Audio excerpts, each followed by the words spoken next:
As we started out to develop Rico for the second time, we wanted to keep the over-the-top style moves that we already had in the first game.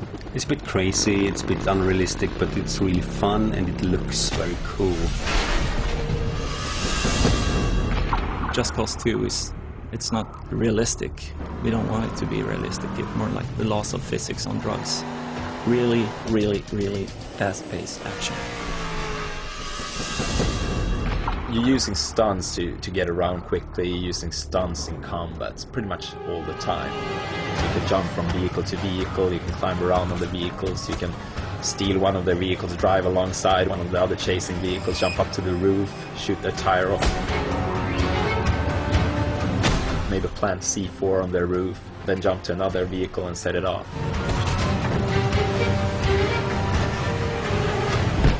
And it's integrated with the combat system, so while you're climbing around on the vehicles, you can at the same time fire your weapons at your enemies. And of course you can use more creative ways as well. You can use the grappling hook, maybe tethering one of the guards inside the vehicle to its own vehicle, so it gets dragged along behind the vehicle.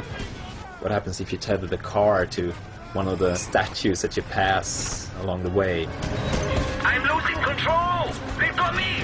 I'm going down! In total there are over 100 different vehicles in the game, and each of those have different handling characteristics. They're suited for different situations and different ground materials. Let's say you're driving a sports car, and that's not going to be good for crossing the desert, or it's not going to be easy to drive if you end up off-road. So if you want to cross the desert, you probably want an off-road vehicle. If you're driving on grass, you will feel one way. If you're driving on ice in the Arctic region, you will skid about rather much. And even the weather system is affecting this as well. So if it starts to rain, the tarmac on the roads will get a bit slippery, and the grass will be even more slippery.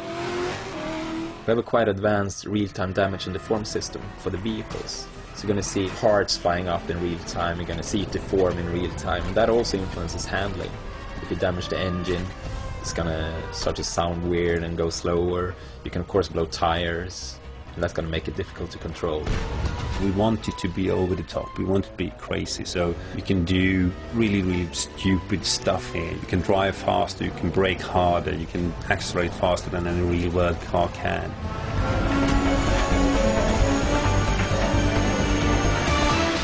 You know, Rico is a stunt junkie.